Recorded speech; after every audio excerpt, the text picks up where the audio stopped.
podcast where we discuss the people, places, and events all around Kestrel country.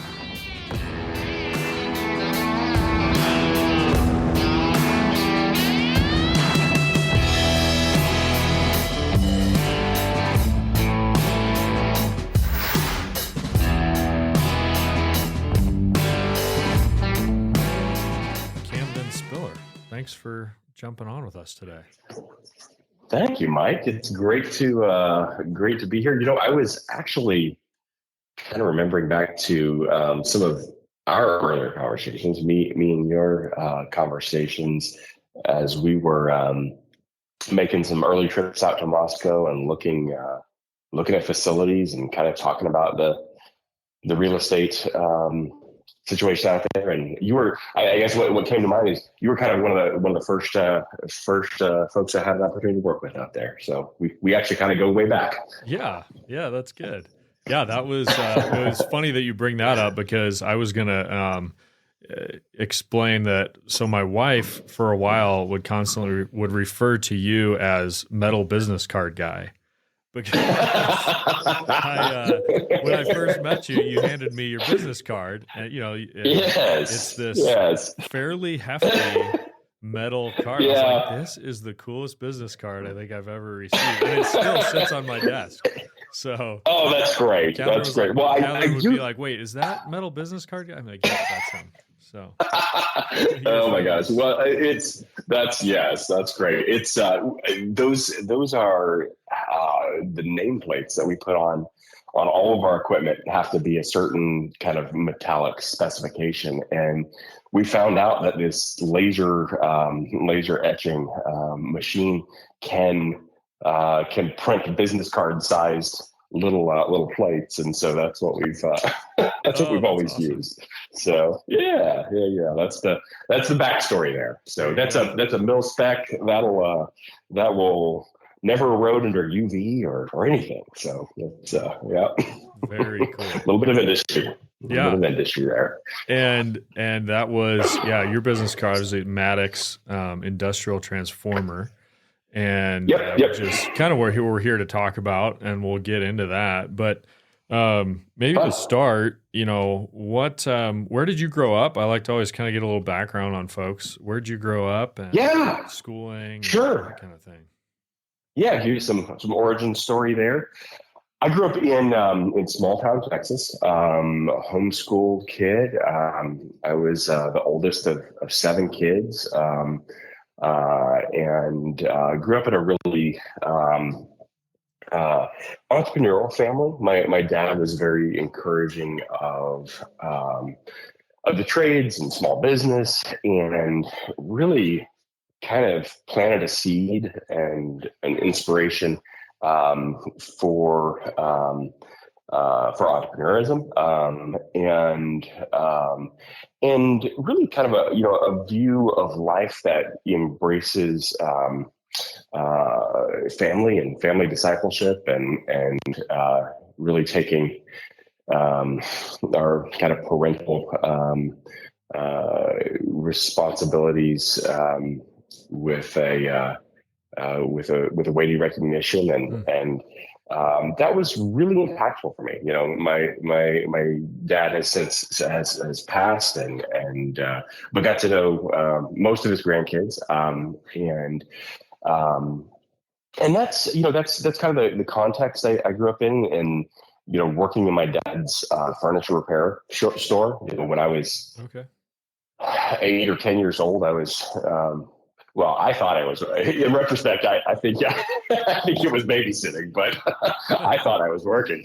But you do kind of learn things, and working alongside your father, and just kind of seeing a man's world, and kind of understanding or getting exposure to interactions with customers and vendors, and business situations. That's kind of the context I grew up in. Yeah. So family business, very much not just in name, but family was involved in the business. And was that a long-term family business or something that your dad started? No, it really it was something my dad started, and it was very much kind of the solopreneur kind of thing, the self-employment kind of situation, and I've reflected on this in years years since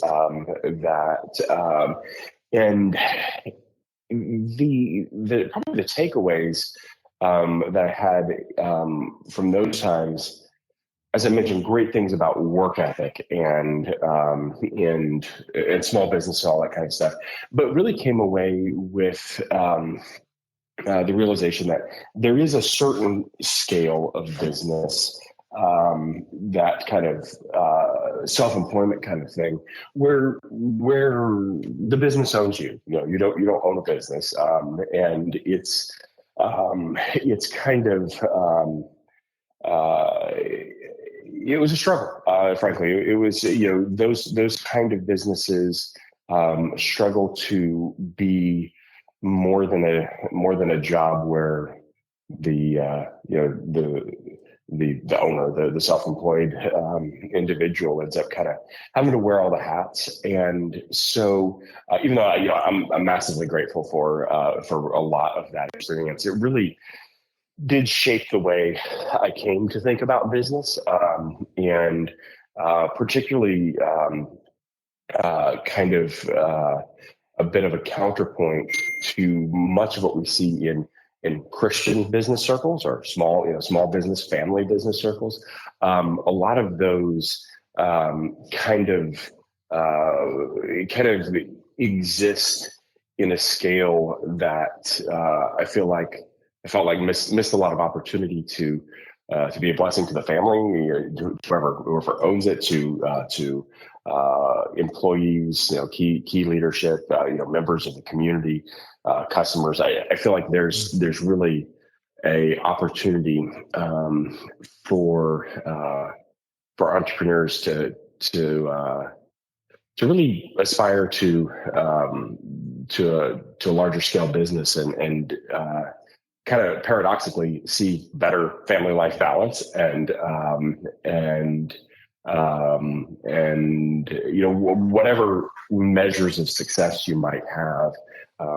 I've tried to I've implemented into my life and my business some of these things. I've tried to encourage others to see some of the benefits and blessings of running a business at a larger scale. So.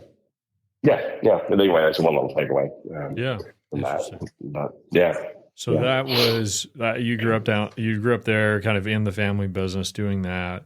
How about what was the next step, and what led into getting into Transformers? Sure. So went to straight out of high school into running a software development business with another one of my brothers, and kind of did that through the 90s .com boom and bust, and this was kind of doing e-commerce kind of things when that wasn't a commoditized service. There wasn't sign up for Shopify kind of things. This was kind of a very Wild West kind of era when you kind of rolled your own, e-commerce platforms. And so we did a lot of work and consulting along those lines. One of the clients that we acquired was in this electrical transformer business, and I began to learn a lot about that, and wasn't, it's one of those things where you plan your way, but the Lord directs the steps. I didn't set out to get into the transformer business, but really got involved with this client. They asked me to come on board full time, and really just worked my way up through the ranks there. And so I was an employee at that business from basically the late 90s until 2014. So I had almost 20 think I had 17 years Wow. there, and worked up to the executive team, and I was I was slated to had discussions with the owner of the business at the time about the succession plan of the business, and I was planned over the next few years to take over as CEO. That was my stated career plan, and they paid my way through Harvard Business School, and gave me some great career development opportunities. And the plan was kind of the older guys would step out in a course of time, and us younger guys would step into place. And that nice and tidy succession plan really entirely fell apart, and there was relational discord amongst the three senior guys, and that totally fell apart. And kind of the guy that you would have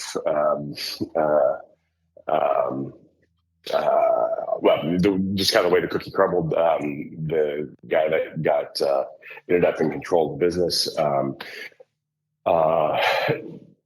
needed to sell it. He wasn't really viable for him to hold it together alone. So business sold to private equity group, and got to kind of walk through that experience, and see, even before the paint's dried on that, the cultural implications of all of that. And one of those implications was letting me and my entire team go. So I was able to now reflect on it as the worst thing that ever happened to me. So and now was that so you were working in it was kind of software development. You were helping them with that side of the business, and then up in the leadership. Is that, or what were you doing for that time? Yeah, so I was the CIO. So it was more around. It was leading the technology end of the business, but in a non-technology business, that's more business process. And so that was really key to giving me a real intimate understanding of the business. Whereas if I maybe had other posts, I wouldn't have had the same visibility. But, over the course of almost 20 years, I ended up working, I worked in sales, I worked in, I had a lot of, you end up getting around in a career path like that. So I had a pretty good grasp of the business. And then I had really, with my hopes and dreams then dashed, but to be the next CEO and to lead the company, I kind of had my thoughts and plans on what would I do? How would I do this differently? How would I improve on the good and reform or discard the parts that I felt like needed it. And so put out on the street, I was able to really clean sheet and put this company together from the ground up. Made some calls, got a little bit of private investment money, just a couple of individual investors. And then a little bit of my own money, and bootstrapped from there. And just to kind of fast forward, 10 years later, we have about a third of the U.S. market share. We're the largest company in our space. We've much the old company I was with, and in fact, there was kind of the big three when we started the company, and the biggest two have merged, and we've still surpassed them in our market, wow. in our target market. So 10 years it's really ago been is when you started it. Yeah, 10 years ago. Yeah, 10 years ago. Yeah. And where did you start Maddox geographically? Yeah, so Yeah, started here in Vancouver, Washington. But our first facility, so we they fired me in January, started the business in February, and this is just me and my brother selling transformers out of the spare bedroom. This is kind of, we're really just kind of barely getting things set up. But we, by April or May, we had opened our first facility in South Carolina, and we moved out there for I guess 3 or 4 years to get that first facility off the ground. I guess 4 years after that, we opened our facility back here in Battleground, Washington. Battleground is a small town just right outside of Portland, Oregon, right outside Vancouver, Washington, this area. So Battleground, Washington is just a great little small town, conservative town. Just kind of small town America, which was a little foreign to me growing up in small town Texas. I thought this was kind of the liberal West Coast, and it was quite refreshing, and we absolutely love Battleground. But started this facility out here. We moved back out here with and obviously an alignment for our business plan. We had targeted a national market from the beginning and needed a West Coast location, but also wanted to raise our kids in an extended family context. My wife's family and our siblings are out here, so the kids have cousins and aunts and uncles and grandparents. My folks moved out here. My dad just before he passed, and then my mom is still out here, and as well as my wife's parents. So that and the church here was going through transition, and we really wanted to be a part of that effort. And so that's a little glimpse into our life. Yeah. Here in Battleground. I can talk about that, but in terms of the business, yeah. So started in first facility in South Carolina, and back here in Battleground, Washington. Then offices.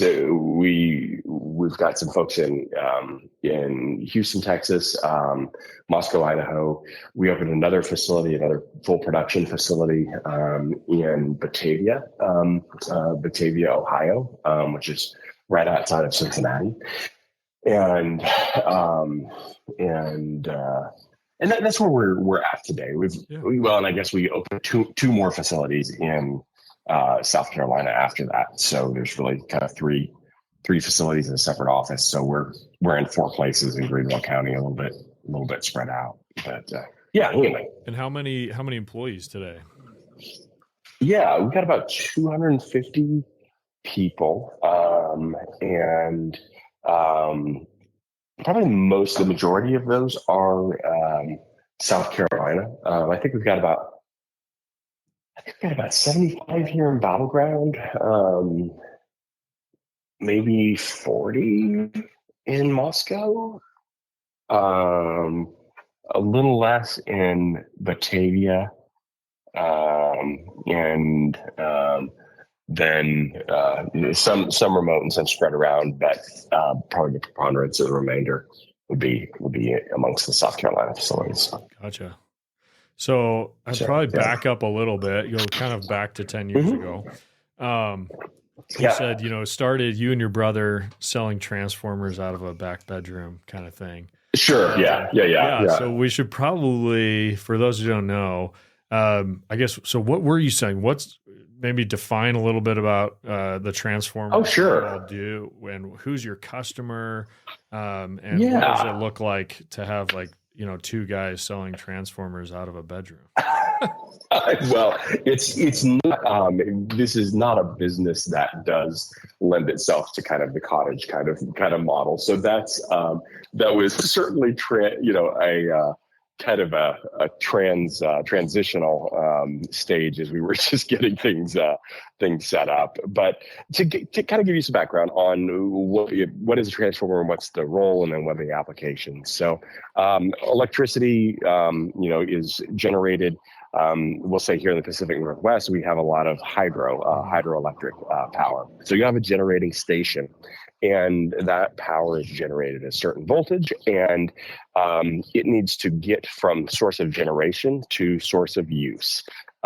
And that is a transportation problem. Moving that much energy across that many miles requires you to transform it from a low voltage at which it's generated to a high voltage, which allows it to go cost effectively over miles of wires.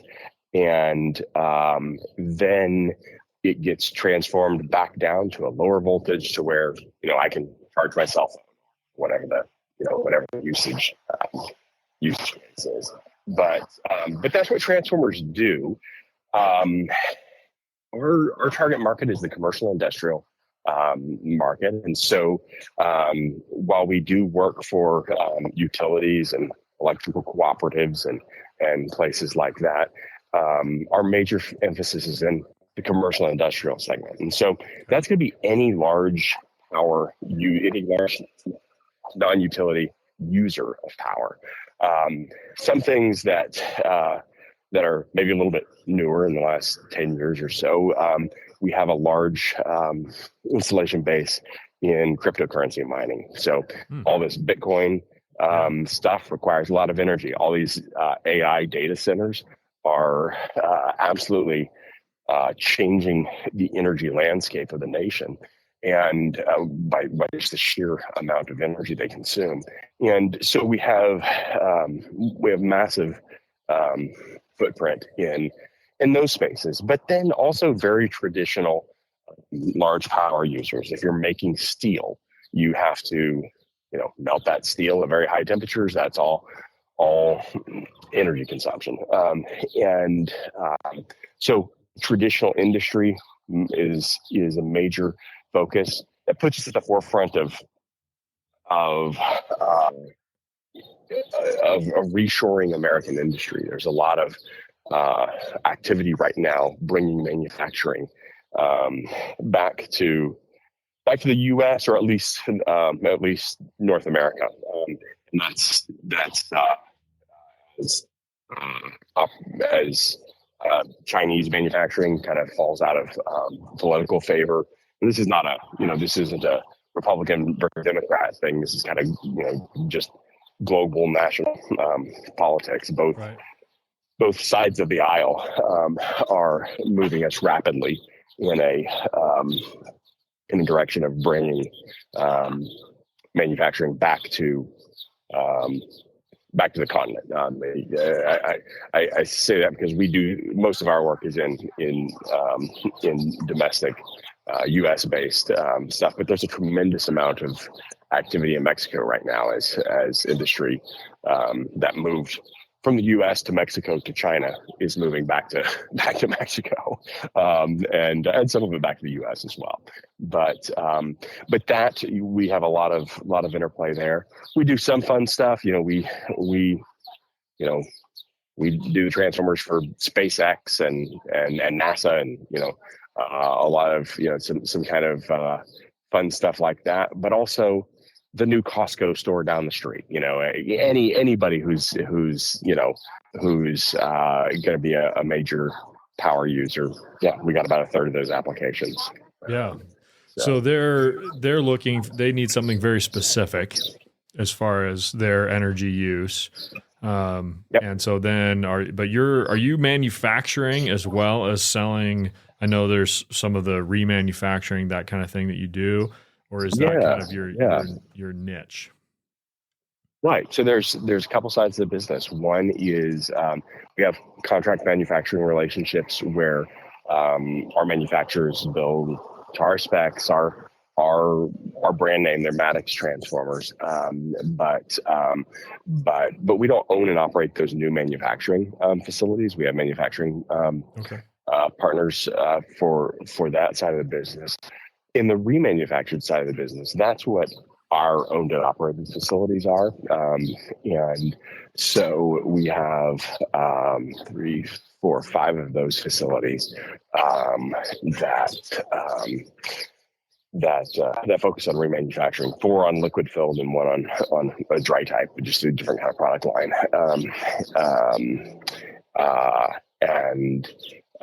Those facilities take equipment that is nearing end of useful life, and we'll take that equipment out of service. It'll have been in service for 20 or 30 or more years. We'll rebuild it and give it another 20 or 30 or more years. So that remanufacturing part of it is absolutely essential to try to keep up with equipment demand. There's not enough transformers in the world to meet our energy needs right now, and this sometimes plays out in mainstream news. There's Wall Street Journal articles recently about it. Elon Musk is tweeting about transformers will be one of the major constraints of economic development over the next few years. So our little industry gets a little a headline every now and then, and the remanufacturing of transformers is a small but important way to keep more transformers in service, to meet more energy demands, to take care of the aging infrastructure. We've got an incredible. We're incredibly blessed with the power infrastructure that we have here in this nation, but it's aging, and it needs a lot of attention, and that's where our business is focused. Gotcha.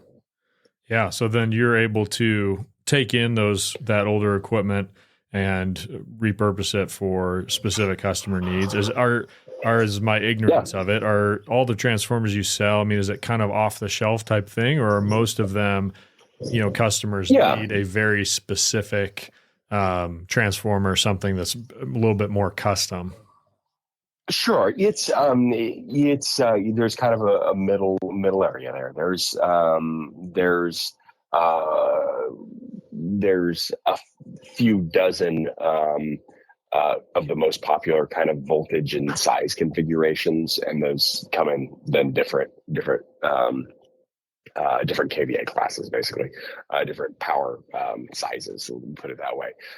So it's not custom in the sense that it's one for one, like when SpaceX needs a new transformer for the new fuselage plant or something. They don't have to necessarily have a custom built transformer from that, but it is custom enough that there's a great need for a company like ours that stocks thousands of transformers ready to go. So yeah, it's it's a business that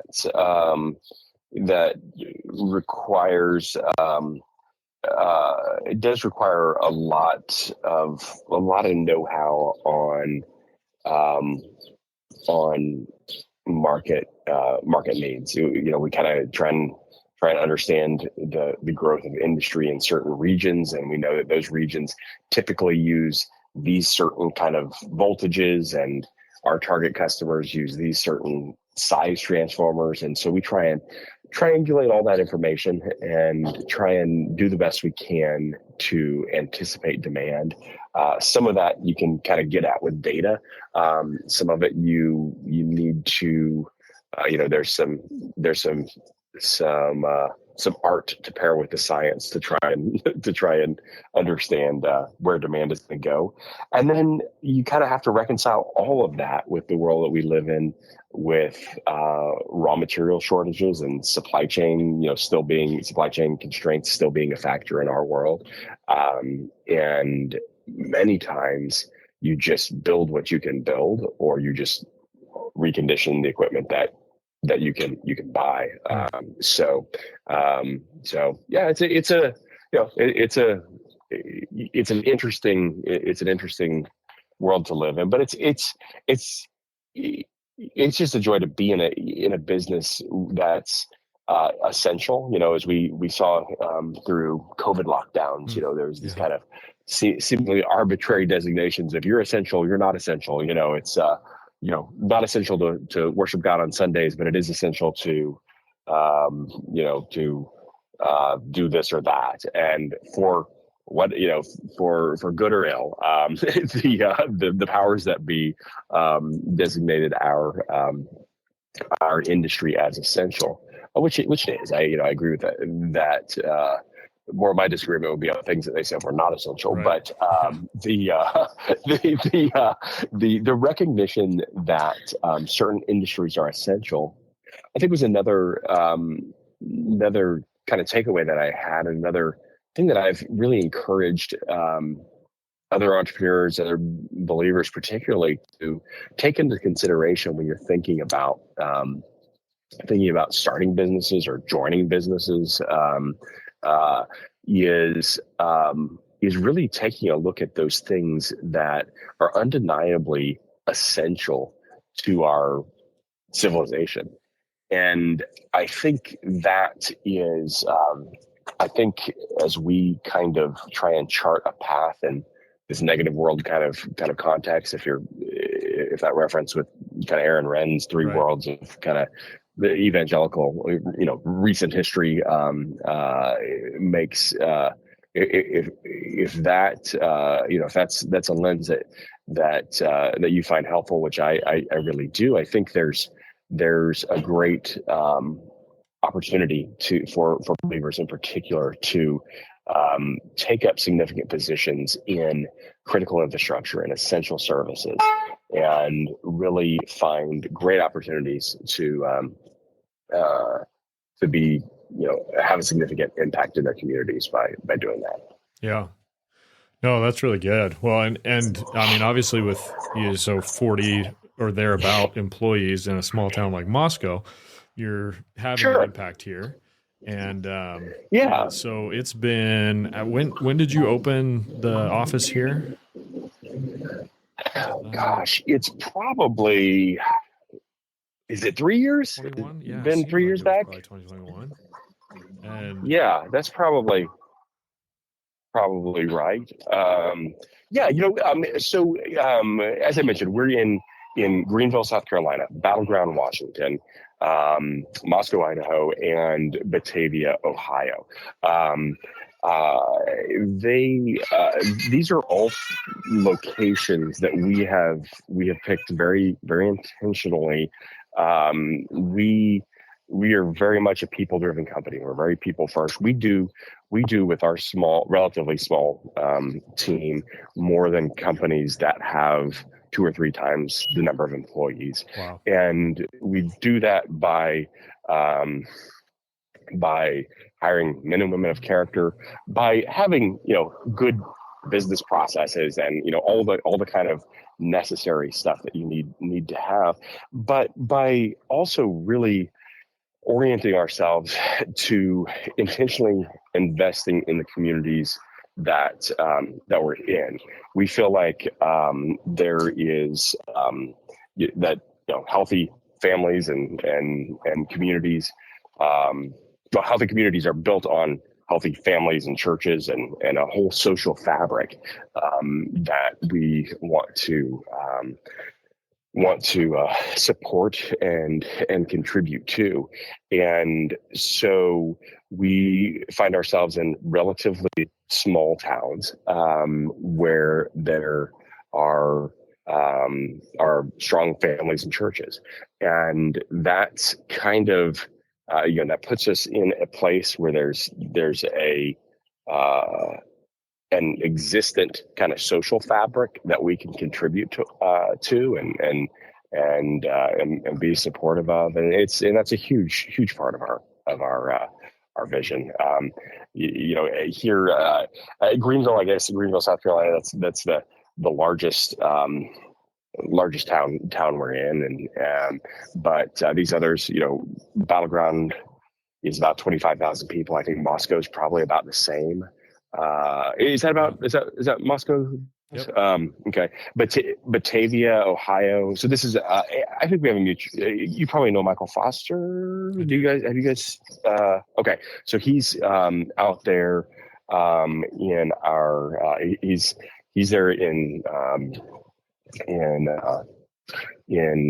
Batavia, and runs that operation, really founding planting these facilities, these operations alongside the presence of strong families and churches is really where my heart has always been. And that's kind of back to my personal mission, which is to spend my life investing in men and women who are building families, churches, and communities. And so that really has a lot of influence in the way Maddox has taken shape and its trajectory over the years. Yeah. How has that been, kind of balancing, managing, people and places all across the country? I know you mentioned that initially you've kind of always had a kind of national market focus.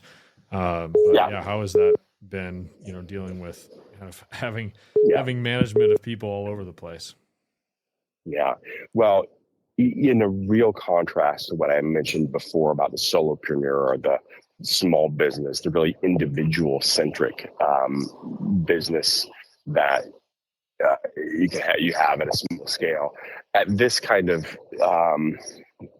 scale, it's with entire reliance on good management and folks who have joined the business over the years, who have taken on tremendous amounts of responsibility and are leading well with that. Like we were talking about this Batavia facility being the last one, the most recent full facility we've put on board. We've got a strong leader out there. Michael has had experience with the company prior to moving out there. We relocated a operations manager. Caleb Servant was here in Battleground and moved his family out there to run that operation from the production side of things, and so we have taken what you're asking about, so how do we manage this across, these locations? We have usually taken a colonization kind of approach, where we will take folks who kind of know the Maddox way and move them out to this other location to kind of seed and to start up the facility. We found that to be a real accelerator to the growth. So that's one thing that's kind of in our model. But it's not all easy. There's hiccups, and starting a new facility is fraught with learning opportunities. So we're figuring it out as we go. Yeah. Well, what are so you're still figuring out, but still growing. What are the challenges to that? Is, I know a lot of folks having trouble finding people. Has that been a challenge for you all? We've been really blessed to have a tremendous amount of word of mouth, and so I'll kind of say yes and no. We love like employee referrals, and we've got a lot of we've actually got quite a bit of families even in the business, where, we've got, brothers or brother and sister or husband and wife and a number of fathers and sons, that are working in the business. And so that's a joy, but we are hiring, I think we hired 70 or 80 people last year and probably 100 people before. Maybe we haven't quite broke 100 in a year yet, but we're hiring somewhere on that order of magnitude. So yeah, that's hard. And we were early. Actually, I think we may have been the first non-Idaho company on Red Balloon, and so that's just been a great story to watch and to see. That, but we've got there's certain positions that are that we have many hundreds of applications for, and others we're looking for a key executive position right now to replace our outgoing CFO, and that's a tougher position to fill, but it is in terms of your question of is that a constraint? It's certainly something we want to take our time in, and make sure we get the right people. So we've been fortunate to hire. We try to hire. It always feels like you're behind. We need more people. We need more people. But I think as a whole, we've done a pretty good job of. We've doubled the business every 12 to 18 months for 9 years. So it's it's always a struggle. Yes, but I guess if I would speak to probably that personnel issue, maybe more broadly, and for either job seekers or for folks starting businesses and looking to hire folks, this is a great time to be a believer, to be a Christian in business with a Christian worldview, because I think a lot of the romance of the self-employment thing, I feel like has kind of maybe worn off a little bit in our community for good reasons. And we're now kind of seeing the strength and the opportunity and the advantages of, instead of, hey, it's just, me and my wife, or maybe my kids someday in this little cottage industry thing, we now kind of have models and visions of, hey, what is it like to work shoulder to shoulder with 100 or 250 other men and women who are, going in the same direction, who, kind of, value what I value, or have a worldview, have an outlook on life that is supportive of family and is in some way gives you that, gives you a sense of camaraderie, and, like I said, shoulder to shoulder with those who want good for you and your family, is an incredibly powerful thing. And so, is it hard to find good people? Sure, but this is a good time. I think there are certain business people who recognize this opportunity. I think there's certainly a segment of the world that wants to work in that kind of situation. And when we put our hands to the plow, so to speak, we can do incredible things. And this is kind of, the Maddox story is one of those, in a small way, kind of things that you can see, kind of fruit that's born of those kind of perspectives. Yeah, no, that's wonderful. That's encouraging. And yeah, it kind of reminds me of that difference, like what you were talking about, the cottage, small solopreneur, versus larger business, and what you can accomplish is similar to, there's probably a lot of the conservative movement in the past. There was like the, prepper solo guy out in his cabin, kind of idea that people were attracted to. It's like, it doesn't work. You need community and seeing the importance of community, working alongside and what you can accomplish and what you can stand together for. Seems to be people are realizing that, kind of reminding me of that. I think you're putting your finger on, exactly that sense. And there's many good and admirable things about some of that sense. And this is very much the context I grew up in. So there's a desire to, there's a good and well-placed desire to be good at your craft and to have a skill and have a trade that produces resilience and independence for yourself and your family. Those are all really good things. But there can often be a missing element of community and working alongside others that I think I'm just excited to see a rediscovery of that and a kind of a concept of a productive household that is not intrinsically isolationist.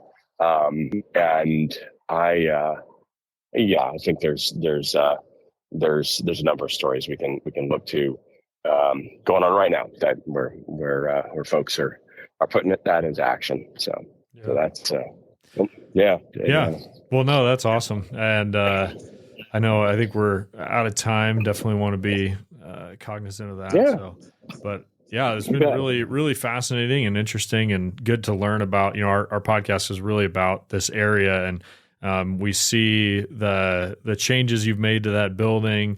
More and more people walking around with those cool orange M's on hats and jackets. And you guys do a great job with branding, and so it's fun to hear and hopefully share with some of our folks about what is going on up there. What is Maddox? What do they do? And You bet. No, well, thank you so much for that. We've got the marketing. Marketing is head up by Miles Whitling, who is actually there, based in Moscow. So Miles is much to credit for making us keep us looking good. So I'm really grateful for that. So, good. Well, thanks again, Camden. Appreciate it. And for anybody curious about opportunities, that kind of thing, MaddoxTransformer.com. Check you guys out, or on Red Balloon, right? Please do. Yeah. All right. Thank Camden. you so much. Have a good rest of your day. Great talking to you, Mike. Mm-hmm. Thanks. Take care. Thanks for joining us. Like, share, subscribe. We'll see you next week.